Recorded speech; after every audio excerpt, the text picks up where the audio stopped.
I found my wife cheating on me, so I exposed them both and got the ultimate revenge. I, 38 million, have been married to my wife, Hannah, 36 feet, for 14 years. 14 years of what I thought was love, loyalty, and partnership. We had a great life. Beautiful home, stable careers, no kids but plenty of adventures together. I truly believed we were that couple, the ones who beat the odds. Turns out, I was a damn fool. The discovery? A total accident. I was coming home early from work one Friday, excited to surprise Hannah with a weekend getaway. We had been so busy lately, and I figured, why not? I even picked up her favorite flowers on the way. But as I pulled into the driveway, I noticed something strange, an unfamiliar car parked outside. At first, I thought maybe it was a friend or a repairman, but something in my gut told me otherwise. Instead of barging in, I parked down the street and walked up quietly. As I got closer to the house, I heard laughter coming from inside. My heart started pounding. I peeked through the window, and there she was, my wife, sitting on the couch, wine glass in hand, giggling like a teenager. And right next to her, Jason, one of my colleagues. This man had been in my house before, shared drinks with me, talked to me about life and work. And now he was sitting on my couch way too close to my wife, touching her arm like he owned her. The way she looked at him, I knew. I just knew. I took a step back, inhaling deeply, trying to steady the storm of emotions crashing through me.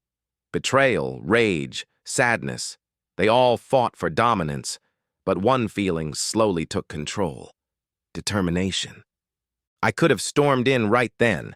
I could have screamed, fought, thrown everything into chaos. But instead, I did something better. I walked away and started planning. The surveillance. I needed proof. Concrete, undeniable, devastating proof. First, I started keeping track of Hannah's schedule.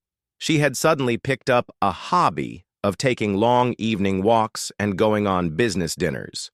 The patterns were obvious. One evening, I casually asked her about these new activities. "Oh, it's just work stress," she said with a dismissive wave. "You know how things are. Sometimes I just need a little space." "Space for what?" I asked, keeping my tone light. She hesitated for a fraction of a second before flashing me a fake smile. "To clear my head. You worry too much." Right. That was all the confirmation I needed. I installed a GPS tracker on her car, perfectly legal since I was the primary owner, and a discreet voice-activated recorder in our bedroom. The GPS tracker was invaluable. It showed me the exact location she was going to, and it didn't take long to notice a pattern. Every Tuesday and Friday night, she would park her car outside the same upscale hotel across town. A quick check of my bank statements revealed that she had been using our joint credit card to book rooms there. That stung. She was literally making me pay for her infidelity. I also installed a small hidden camera in our bedroom, disguised as a regular USB charger. The footage I captured over the next 2 weeks was soul-crushing. I saw her bringing Jason into our home, into our bed. One night, she called me while I was working late. "Hey, babe," she purred over the phone. "Just wanted to say I love you. I'm heading to bed early." Little did she know, I was watching the live feed from our bedroom camera. Jason had just walked in, tossing his jacket onto the chair. She smiled at him, whispered something, and then turned back to the phone. "Good night, honey," she said sweetly. "Good night," I replied, seething inside but keeping my voice steady. To add another layer of certainty, I followed her once. I watched from a distance as she met Jason in a dimly lit parking lot, their bodies pressed together as they kissed passionately before heading into the hotel. I took photos, recorded videos, anything to make sure there was no denying the truth. But the real turning point? The conversations. The voice recorder in our bedroom captured everything. "He's so clueless," Hannah giggled. "I swear I could tell him I was abducted by aliens and he'd believe me." Jason laughed. That's why this works. He's safe. You get the stability while we have our fun. Exactly. And you know what? I think I'll start transferring some money soon, just in case we ever want to make a move. That was the final straw. It wasn't just betrayal. It was complete and utter disrespect. I wasn't just losing my wife. I was losing my dignity.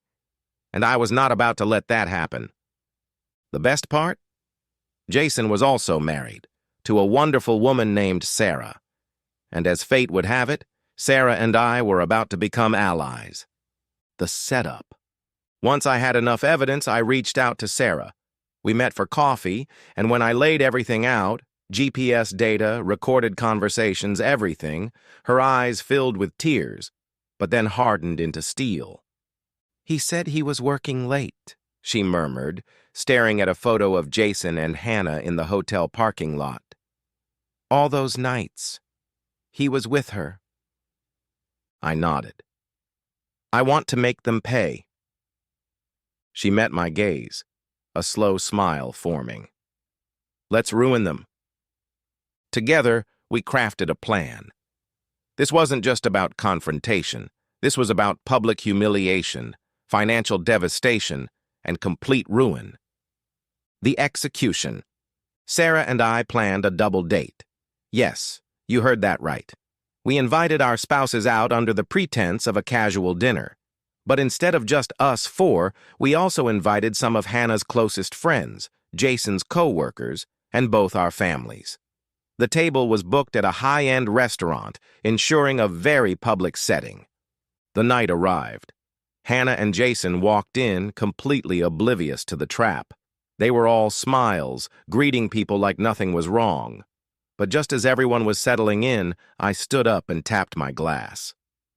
I just want to thank everyone for coming. Tonight is special.